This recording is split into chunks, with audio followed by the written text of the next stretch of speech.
Hello students, how are you? I hope you all are fine. आज की हमारी poem है अट नहीं रही है, जिसके कवि हैं सूर्यकांत त्रिपाठी निराला जी।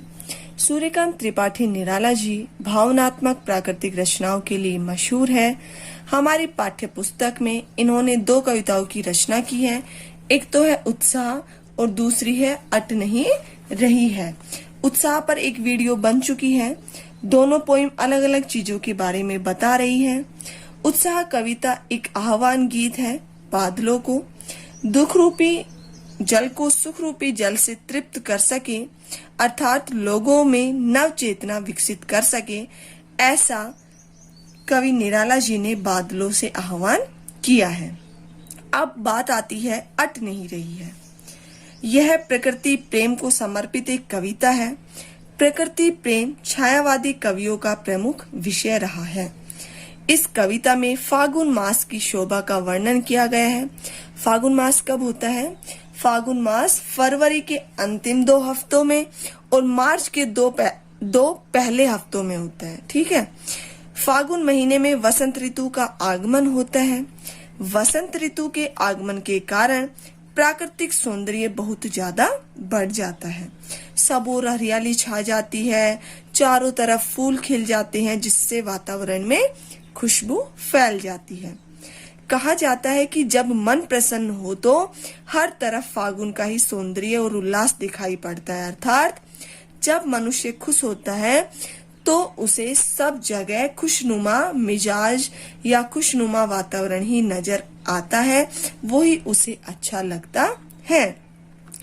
यहाँ कवि ने वसंत का मानवीकरण किया है और साथ ही साथ कवि कहना चाह रहे हैं कि वसंत ऋतु मनुष्य के मन का सुख है।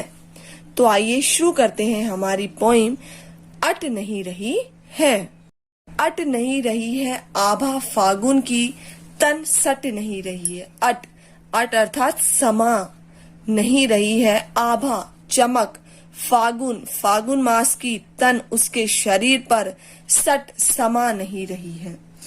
कवि निराला जी कह रहे हैं कि फागुन का सौंदर्य इतना अधिक हो गया है कि वो वातावरण में समा नहीं रहा है। फागुन की तन सट नहीं रही है। जब भी वसंत ऋतु आती है तो वातावरण बहुत मनमोहक हो जाता है, तो प्रकृति या पर्यावरण के शरीर पर फागुनी सुंदरता समा नहीं रही है।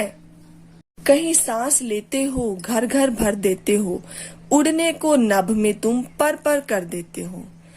कवि निराला जी यहाँ फागुन को संबोधित करते हुए कह रहे हैं कि जब फागुन सांस लेता है तो हर जगह वो अपने सांस रूपी सुगंध फैला देता है।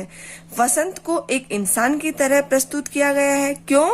क्योंकि वो क्या कर रहा है? सांस ले रहा है। इसलिए यहाँ वसंत अर्थात फागुन का मानवीकरण किया है कवि ने। प्रत्येक घर घर भर देते हो। प्रत्येक घर या प्रत्येक जगह वसंत ऋतु आने पर सुगंध से भर जाती है।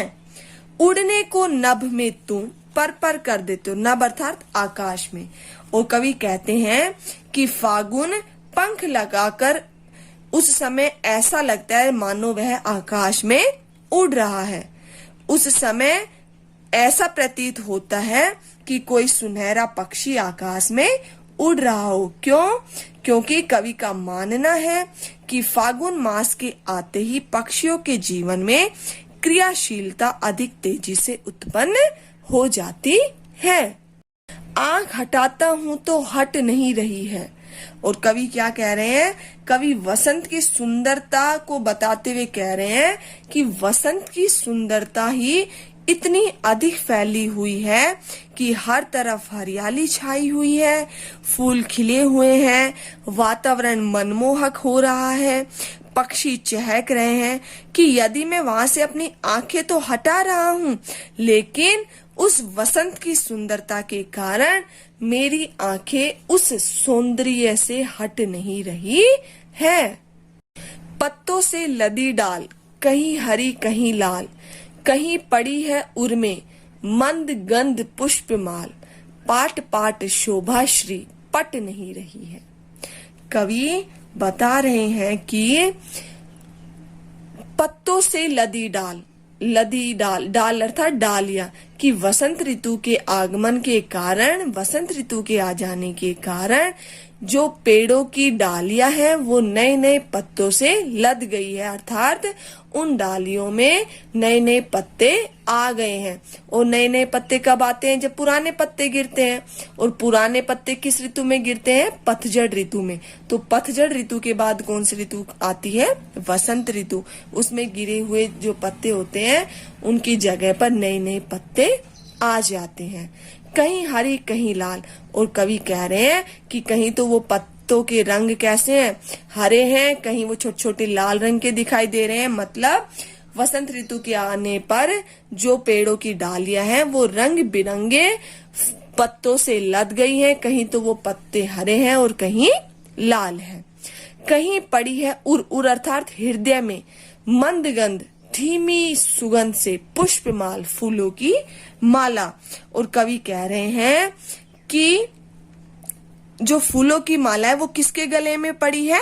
वसंत के गले में। अर्थात प्रकृति ने अपने गले में रंग बिरंगी धीमी सुगंध की फूलों की माला पहनी हुई है। पाट पाट शोभाश्री पट नहीं रही है। पाट पाट अर्थात जगह जगह, शोभाश्री सुंदरता से परिपूर्ण, पट नहीं रही है अर्थात समा नहीं रही है।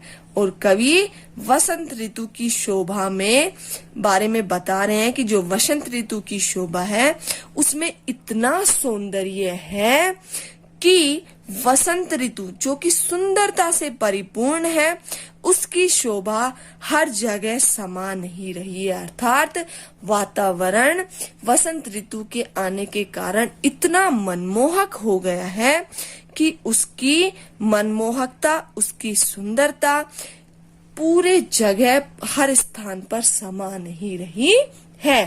Thank you.